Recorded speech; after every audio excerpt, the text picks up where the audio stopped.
Okay. Whoa, I wasn't expecting that. That's even before I've started talking. Maybe let's see if it's like right. Thank you very much for this coming to this talk about killing services. Very cheerful at the end of the session, but I'm glad you guys made it to the end. I put this slide in because otherwise I forget to introduce myself and go right into the topic. So my name is Dhir. I'm a strategist and service designer with Spark. Spark is the design agency within BGSS, the tech consultancy. The way I see it, we've got 100 designers leading the charge with 3,000 like software engineers and technical architects and business analysts backing us up. I don't think they see it like this, but that's my view of the world. But basically, it's a big playground where every time we've got a new idea, we've got specialists we can go into. And this is how this talk came about. But it's to talk about designing in the open. I've given it a few times, and every time I get questions that make me go, ooh, something else to investigate that I haven't thought about. And it changes every time. So I don't have all the answers. I do have a lot of questions. And I'm really, looking forward to feedback and input. If you do things differently in your organization, if you've got research that I haven't spotted, that just, the door's open, come and talk to me. So I'll start by a little bit of a story. I don't know if you've read The Purloined Letter by Edgar Allan Poe. But in short, come in. In short, there's this very wise person, the main character, who's approached by a detective, and the detective is looking for a letter written by the Queen, a very compromising letter. And if it were found and released, it would bring great shame on the royal family. And the detective knows who the thief is, and they go through the house and they look for it everywhere and they can't find it. And they go to the main character who says, I've got it. I'll find it. Give me 10,000 coins, whatever the currency is, I can't remember. And I'll find the letter. And sure enough, get the money and find the letter because it was hidden in plain sight. And this illustrates that the talk today is nothing like earth-shattering. It's actually value hidden in plain sight in our organization. I'm a bit of a nerd, so every time a client gives me a brief, the first thing I do is I go back to the dictionary and unpack all the words, because that way it opens a lot more opportunities to dig into what it could be. So here I went back to the Agile manifesto and I was like, we satisfy the customer, we create valuable software, very valuable. We talk about excellence, good design, and continuously. And we have this approach, gives us a bit of blinkers. We believe that what we create is valuable and that we can continuously improve it. And we never really consider the fact that actually, at some point, we become laden with the weight of all the services, the products, the features, the platforms, the systems that we have created over the year. And over the years, yes, we improve them, but sometimes what goes up must go down. And we don't really think about it. We don't really talk about it. We've got a bit of blinkers. We are so good at what we do. There's no way anybody would want to ever dismantle them and withdraw them. We can dismantle other people's systems. They're not that good, but ours, genius. So actually, we just leave it running. And this is a quote from a senior stakeholder in a bank. I was talking through some of these ideas with him because it came from a project I got involved in 2 years ago, whereas I was assigned to a project about closing a service. I'm a designer, I create. So you can imagine it wasn't my first choice. But once I got started, I was like, wait, we never talk about this. So I started doing some research, get some good practice. There's some really good books on like offboarding customers and engineering. And there's things about how do you take down organization, like sensing and ending, for example, was really useful. But there isn't a lot of how do we create better services, platforms, product. Just replace, when I say service, because I'm a service designer, replace by whatever you're working on. It works pretty much the same. So I was talking to them about that. How do they take down services? And they said, they don't. There's a huge scrutiny on the business case to create a new service, a new system, a new feature. But once it's live, we just leave it running. because if we wanted to take it down, we would need another business case, and they're boring enough to put in the first place together in the first place. I don't want to do another one. But also, because we don't do it, if we think our business case are packed with unknowns when it comes to creating, at least we know how we create stuff. But when it comes to taking it down, whoa, that's like a whole different thing. So we just leave it running, because thank you very much, we've got enough work creating new services, and the pace of change is just accelerate and accelerate. We can't keep piling things on top of everyone. Actually, before I go into that, have any of you been involved in closing services? Ooh, this is the conference with the most people who have ever raised their hand. I can't wait to hear your experience. However, it's not the majority of the practice. You're not even the majority in the room. We're not even the majority in the room. The cost of doing nothing is huge. This is a picture of the car park where all the Volkswagen, not all, with some of 30,000 of the Volkswagen that were taking off the road during the emission scandals are parked. Yesterday, in one of the keynotes, there was the pile of bikes. You could replace bikes by tanks. You can replace them by airplanes. The aircraft graveyards are absolutely massive. And this is just like waiting there. Everywhere we go, the bikes, rental bikes lying around the streets. It's a vivid reminder that we don't design ends, and we don't design, if one of those startups doesn't make it, bikes are just going to lie around. But there's also things that are a little bit like more hidden. We just kick the problem down the road. So wind turbines are doing a great job at the energy transition, replacing carbon in the grid. However, the blades are made of plastic and metal. So at the moment, they're not recyclable. They're so big, and you need blades that are so sharp to cut them. They're really difficult to transport, to put them into landfill. So solution for today, but we've created tomorrow's problem.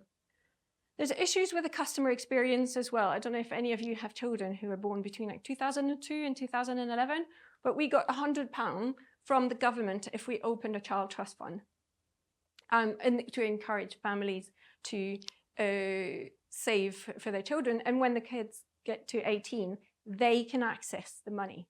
Great idea. 2011, the government changes their mind, shut down the scheme, passes off to different suppliers, and comes when the 2020, if my math is right, the kids turned 18, but the children living with disability who don't have the ability to consent to access the money are stuck, because the part of the service wasn't designed to give their parents access to the money. And I can imagine what happened. Is that 2002, they were like, we'll worry about redeeming the scheme in 18 years. We have 18 years to get this right. In the meantime, shut it down. And there's a blockage. And I think this is from, I forgot to put the date, but this is still ongoing. The other example is around free school meal. If you have any interest in free school meal, you can talk to me about it. I can talk about it till the cats come home. But one of the aspects here is that when the governments gave access to free school meal to a lot of the primary school children, they didn't dismantle or close the free school meal services itself, but they closed the application. You didn't need to apply for a service, for a benefit that you already had.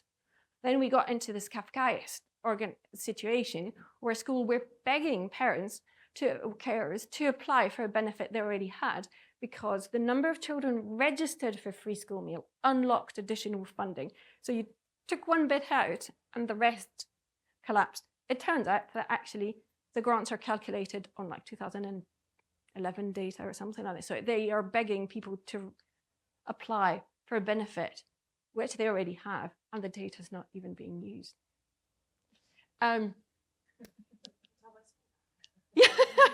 Check, because it might.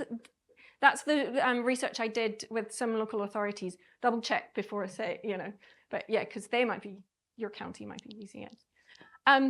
All our services and products and app, everything runs on data, right? Unless you're producing, I don't know, I can't imagine what else. Maybe candles that you're selling in the market, so you don't even get payment. I don't know. All our services run on data. If you have data, if you have your customer data, when you withdraw your service, when you close it down, you're going to need to hold to part of that customer data for a period of time. If you hold to customer data, then GDPR applies. The customers have a right to access that data, so they have a right to know what you know about them. If they have a right to access, you need people who can access that data. You need some sort of systems. You need governance. You need a target operating model for a dead service. Believe me, it's fun. I created one for a dead service. Fascinating.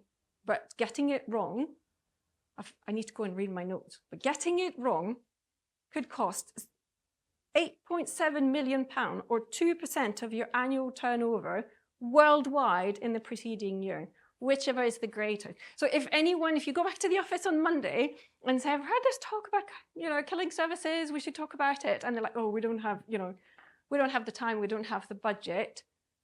The risk is very real. And there's also the existential threat, as if £8.7 million wasn't enough. Even if we work on digital services, our digital services are embodied. We have laptops, we have offices, we have plastic embedded in everything we have. And there's so much plastic in the world that now it's in newborns' lungs, or it's at the bottom of the ocean and like in the North Pole. We tend to think of we even call it like our dematerialized economy. Well, actually it has a real embodiment and carbon footprint, which is the second point, for which I'm also going to have to read my note on the numbers. But we talk about cloud transition from on-prem to cloud and how much it reduces your carbon footprint. But we stop there, and we don't really consider that actually the cloud itself has a huge carbon footprint.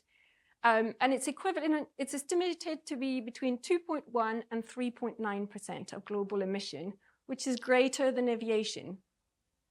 It's greater than shipping. And it's going up.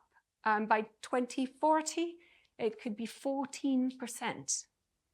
So we don't really think about it. And yes, there are mitigation. Yes, it is still better than on-prem. And yes, there are ways to optimize it. But as it stands, there's still an agreement that it is going up and it is huge. And it's the same thing. Some of the studies only point to like the electricity. So they're like, oh, we'll use green energy. But actually, as you can point, these computers wear it really easily.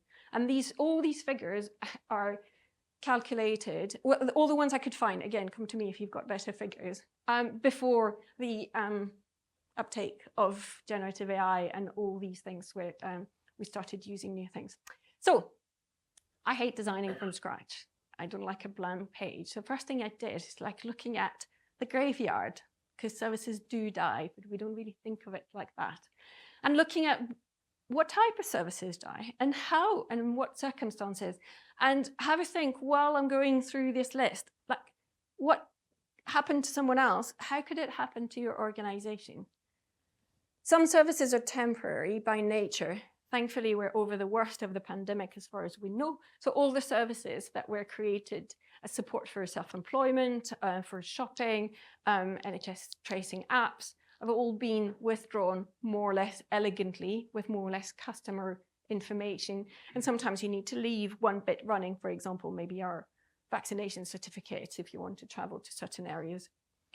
Some services are cyclical by nature, and we have a lot to learn from the charitable sector because they know that their funding is cyclical and could be withdrawn at some point. So there's interesting to see how they design their offer. There could be changes in strategy. Here, remember the day that Tesco unplugged Tesco Direct?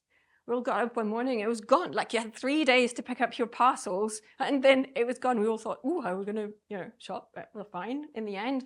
But it was very, they determined that it was not going to create the value that they wanted from their services, and they just unplugged it unceremoniously. There are some that are a little bit more elegant in their approach, a little bit more softer landing in their approach. Instagram has a really interesting culture of unshipping. One thing out, one thing in, one thing in, one thing out.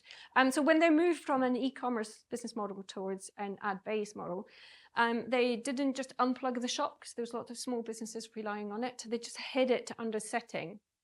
And there's sometimes bigger service, like in government as well, where the government created platform as a service, and there were 70 organizations very happy using it. And then the government decided that it was not the right long-term strategy for them, and they kicking their customers out one by one.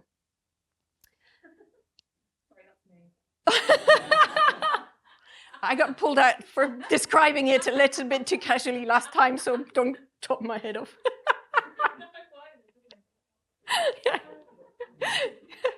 And there are changes in policy as well, like the Green Home Grant that was started during the kick-off of green recovery and then taken down at some point, or the renewable heat initiative incentive. There's a lot of these policies that go up and go down. There's some thinking around the fact that, you know, as I say, what goes up will go down. They're not, most of them we know they're not going to live forever. But this doesn't mean that it's embedded in the creation of that service, that this is how we're creating it. And there are some things that are like retired. Who knew? But John Lewis has retired their never knowingly undersold proposition. They're still getting the benefit of it because most people don't even know.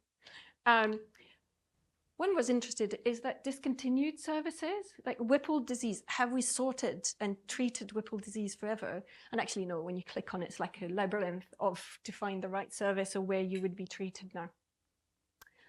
And then we start moving in the cases of services that are a little bit more dramatic. And one thing I wonder is in the US, where regularly when the government and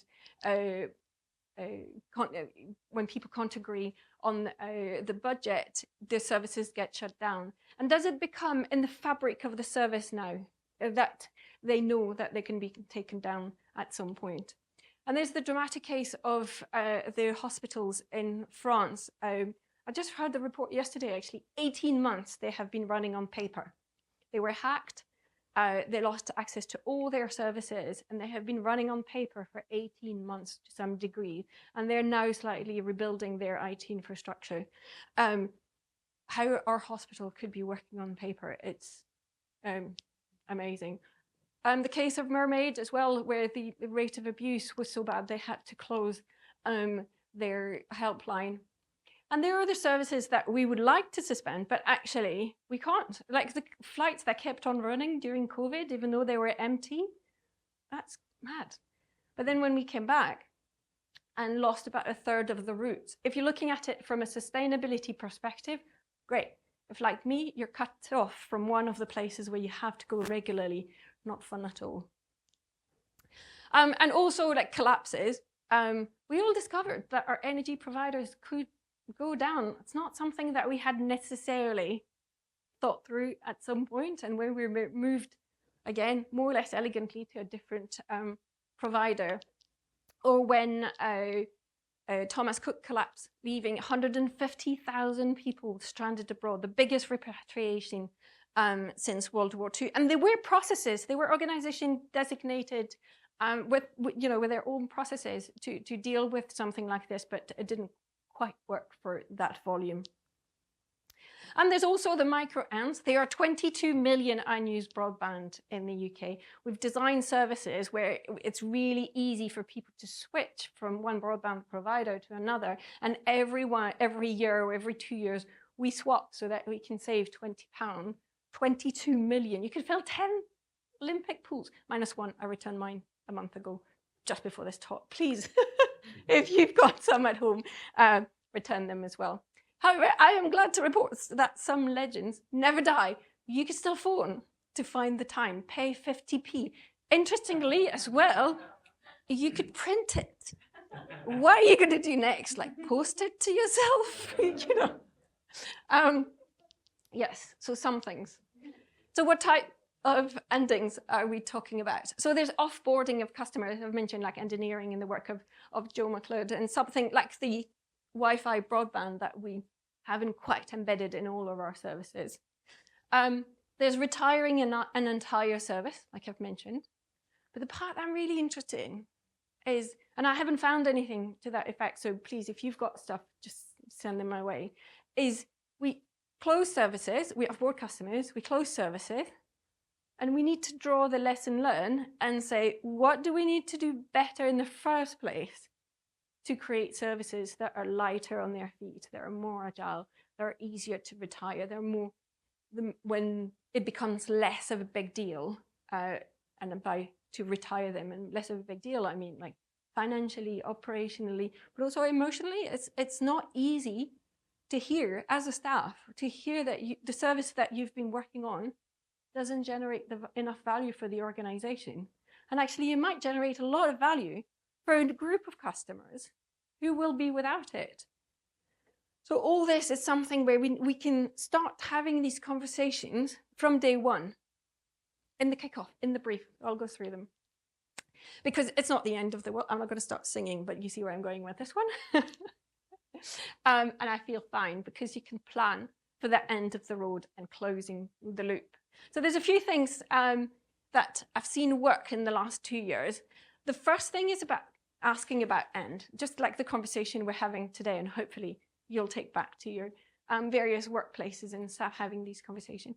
Creating and scenarios, designing with ands in sight, kill little, early and often, and build your own closing capability. So the first thing is to ask about ands, is to create that curiosity. So if you're in a commissioner, a project commissioner, then, or like writing RFPs and things like this, ask your suppliers how they will retire the platforms or the apps that they are creating for you. And if you're the one responding to one of those tenders, you have my commiseration to begin with, but also think about it and talk to people about it in day one. And if you're in a kickoff meeting, same thing, ask about it, like what would happen. You can even enrich that conversation by saying, what came before us and was taken down? Or what came in a different sector or a different industry and is no longer there? Because actually it might still be in your user's mind. And you've got a blind spot there that you're missing. Another example of the Free School Me, for example, where the way the service was delivered to parents and grandparents affects the uptake today, because people didn't like getting a ticket of a different color. And the trauma that came from this, so they don't want their kids to have it, even though now everybody has most schools have just a plastic card with a magnetic band. So asking about and, it's about asking those questions. It's about asking, like in discovery and any type of research that you do. Let me look at my quick notes, see. Yeah, and I started this work nearly 2 years ago now, and I'm becoming known in my company to be the one going, how are we going to take it down? Like I've just joined a new team, we've assembled a new team, we're about 6 weeks in, I'm like, what happened when we disassemble it? Just spent so many weeks trying to put it together and design what we're going to do. Now we're designing the end. Sometimes it falls flat, but I haven't had that very much. Usually there's a bit of silence and they go, haven't thought about it. But yeah, just start that curiosity, start that conversation and see where it goes. And then you can create these and scenarios. And that's why I took the time to go through these examples to say, could the service or the app or the platform become temporary or cyclical? Are we prepared for it to collapse? Well, if we think that our products couldn't collapse, then we are fooling ourselves. Anything could happen. Could it be suspended, like the legislation changes, for example, or there could be lots of reasons. Does it still align to the strategy? It's the example of Tesco Direct here, or like platform as a service. If we don't keep our eyes all the time on the strategy and the market and in the wider sense, then we're missing these early signals. I don't know if anyone was this in the presentation yesterday about like product teams and value. she had some really good examples and tools to use in that. But keeping our eyes on where the organization going, what's going on in the market, we can pick up on the early signals that something might not be all well. What dependencies might make retirement difficult? And sometimes, especially go back to the speed that I mentioned at the beginning, we're like, oh, well, you know, reuse this because it's easy. But then you've created a dependency that makes that retirement much more difficult. On a positive side as well, like we design services or products for a need. What if that need were met? What would happen? How would the product behave? And the example I've got here is the job centers. When they were created, apparently they were placed in areas of high unemployment. Makes sense, go where people need the support the most. And then the areas of high unemployment moved, maybe because the job center did such a great job at helping people find a job. So intuitively, like, oh, well, maybe the job centers are moving to the next area having high unemployment. But no, because some of them had like long-term leases. So they couldn't move. They were stuck in areas, and people then had to travel, sometimes with multiple buses, which is expensive, which creates all kinds of issues with the user experience. But that could have been just solved by asking ourselves, you know, things are more complicated, but you see where I'm going. To say, in the beginning, to say, what if the need were met? What if the employment was high? What would we do in that case? And thinking of it at the beginning, some of the choices are easy. And then, and this is where like this talk is a work in progress, constantly developing over the last 2 years, 18 months. Because I was in a AWS training, which for a strategist was great fun. But one thing that interested me was their attention of saying, if you don't use it, turn it off. If you don't use it, turn it off. If you don't, or decide how you're going to use it. Could it be turned off at night by default, for example? So that what impact, how would we create products that are different if we thought that by default they're turned off? And unless there is really strong need, then they get turned on and they stay on. And flipping that mental model might make us create products differently and lower all the costs that I've mentioned earlier. And then there's the question that all of us should be working on. It's been the hottest 7 days last week of the world ever. So the most likely scenario is that global warming will reach 4 degrees. That means that water will get scarce. So how do our office buildings operate when there's water shortages and water cuts? And some cities in like Spain and the south of France are starting to experience it. I live in Scotland. We have a drought that you don't associate like drought in Scotland very often. But yeah, look at the map. It's bright red. It's not pleasant. So again, like from our organizations, will our staff move away from areas where, you know, living in those cities is no longer pleasant or feasible or in our survival? Then there's again, I need to go back to my little notes every now and then, but designing with ends in sight is what I said, like around starting with the brief. And then I would invite you to look at all your Agile ceremony and processes and everything you do, and ask yourself, at what point does it make sense for me to talk about it? And the example I'll give you here is I was working on creating a pattern library for cloud engineer. See how I love getting out of my comfort zone, because I was, even though I'm a designer, I was acting as a BA, trying to write stories the best I could. And then, of course, I put some stories in there about retiring individual patterns and retiring the entire library. And everybody was like, whoa, what I said earlier. Really? We're not even like started creating it, and you're putting that in the user stories. So I said, well, I'm giving this talk, so give me 5 minutes to test, you know, my talk and see if it works. If in 5 minutes we don't get anywhere, yes, we can move on. It took 5 minutes for these stories to get from a please don't bother to a must because of the vulnerabilities that we would have left behind or not anticipated if we had not considered them.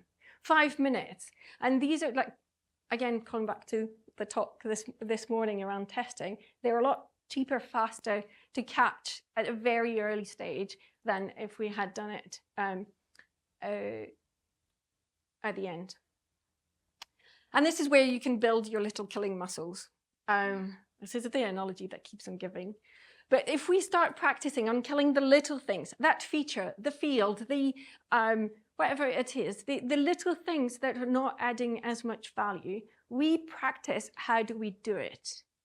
And then you can start tackling the big things, which actually answers one of the questions that I often get is like, I don't have the agency. It's not within my remit. It's not within my area of influence to start these conversations.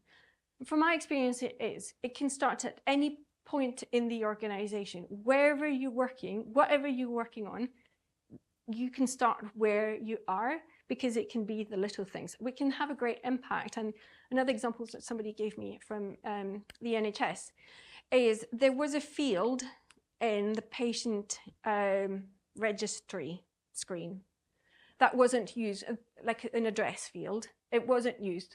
So surgeries started keeping lots of information in it that they couldn't put anywhere else. So when they generated the X millions, am I running late?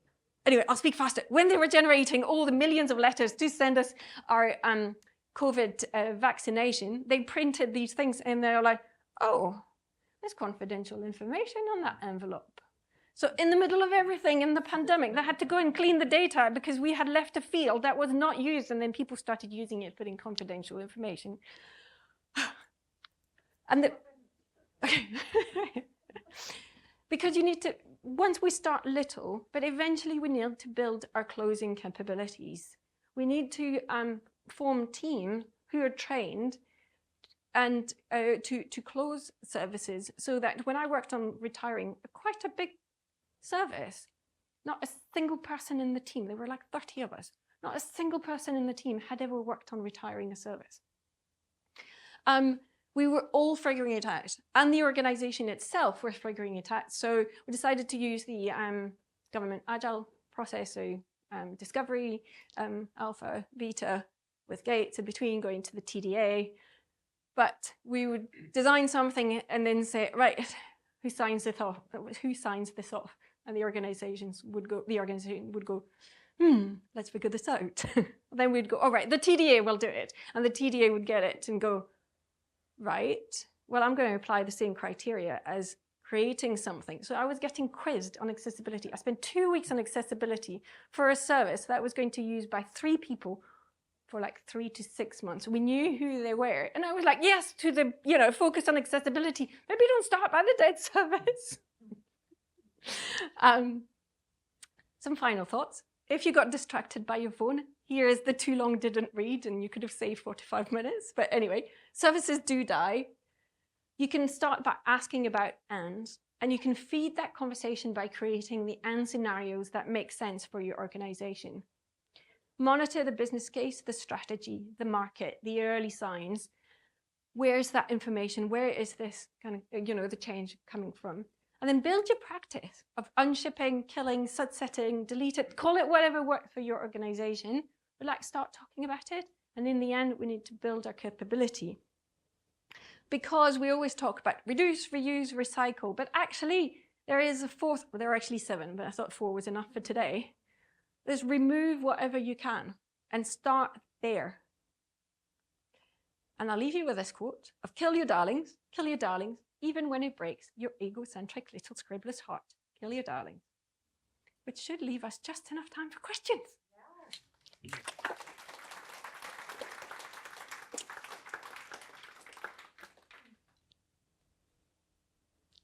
Hello. Hi. So we have various, as the company's grown, they've taken on various customers and pretty much always agreed to do things differently for every person. So I've come in with fresh eyes and said, which of these customers are a strategic fit and which aren't, and obviously the ones that aren't, why are we doing these things for them? But we still get a fairly significant chunk of revenue from those customers. So how do you judge, or how do you convince the people that care mostly about the revenue that it might be a good idea to assess whether we should carry on doing these things? Yeah. I think also, like, the focus on revenue should always be balanced by the focus on how much does it cost to serve these customers. And once you've brought the two together, you might get to a different picture of who your strategic customers are. Yeah.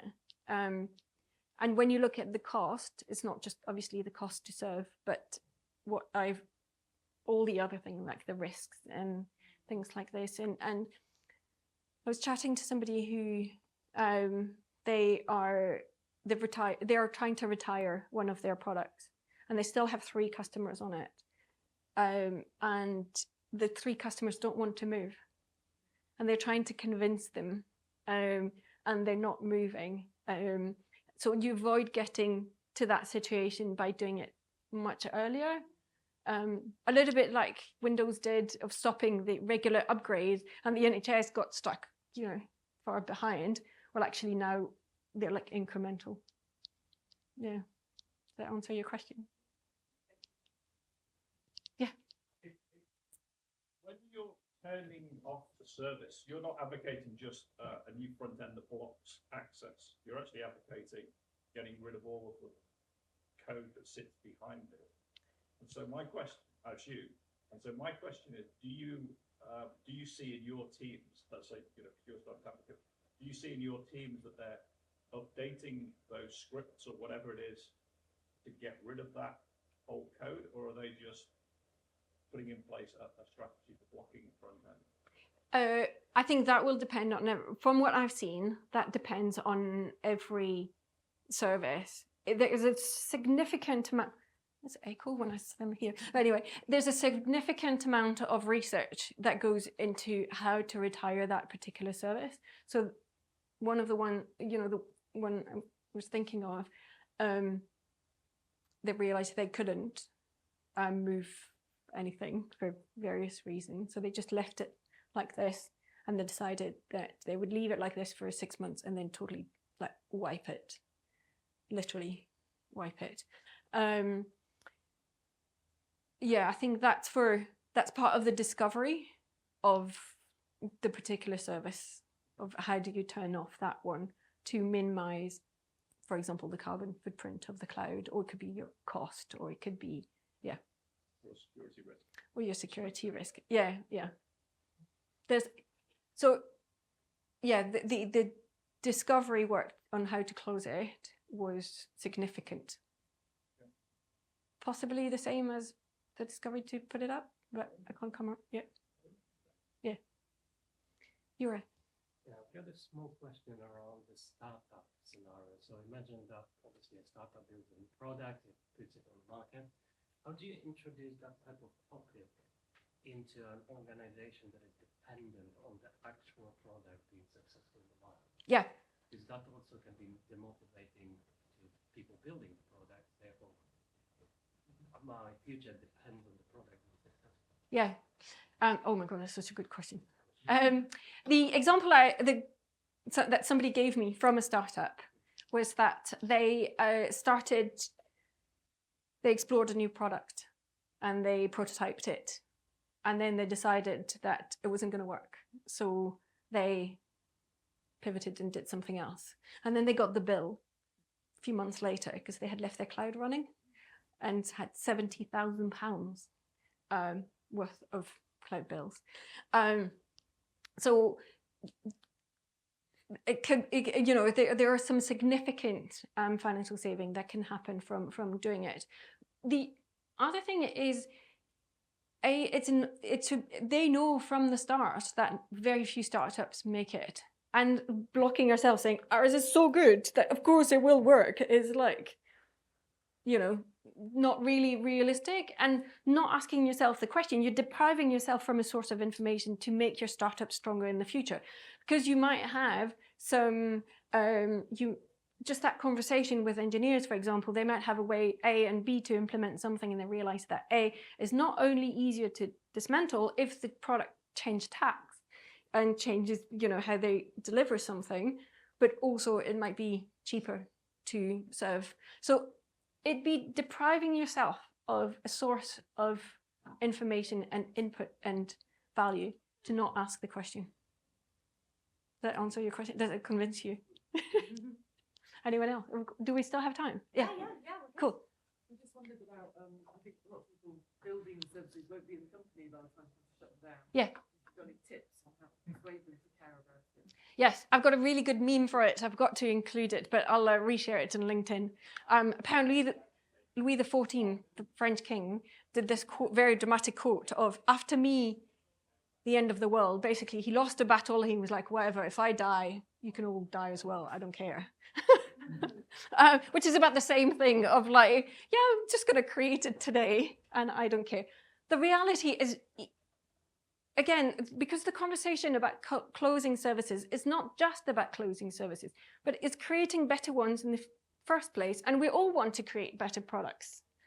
So actually, I care, because yes, I am, I think the products and the services I've created are amazing, they'll live forever, but I am conscious also that actually only one over my whole career is still living two, many, many years later. But also because I want to create better services. And when I give you the example of the pattern, Cloud Engineer pattern library, I was proud of the fact that we created a better thing in the first place. Yeah. Anyone else? I'm standing between you and... Really interesting that you said on that point. So we're seeing something right now in Cornwall where the end of the ERDF funding. So if you're in Cornwall, you might already know this. If you're not in Cornwall, we used to get a shitload of money and now we don't anymore. And so there's a lot of services that people are used to getting for free. And so you're getting lots of businesses and schools and things like that saying, oh, it's sorry, we're not going to go to this one, we'll come next time. And we're having to say to them, no, that's it. Yeah. That's not going to happen ever again. But what's interesting is there is new programs that are popping up, and what happens when there is these cycles, we've got this wealth of people who've been delivering these amazing services for Cornwall for the last 7, potentially 15 years. Whatever comes next, if they don't talk to those people, the loss of that knowledge economy will be huge. So what everybody who's in it right now is trying to desperately do is, how do we retain the knowledge we've built up over that last bit of time, build something new, but make sure we don't lose everything and have somebody come back in and be like, I'm going to reinvent how to do these things that they've just been doing. But it's really current for us right now. Yeah, exactly. Yeah, absolutely. And look about your customer experience. Like, I'm drawing a blank at the moment, with some of the, services you're used to using, and they get withdrawn and shut down at, very short notice or in very poor, some of the example I gave here as well, in very poor experience. This isn't what the experience we want to give our customers. We want to think ahead, and we want to be holistic in our thinking. And this is a simple question that can help us do that. Tea, coffee, guys.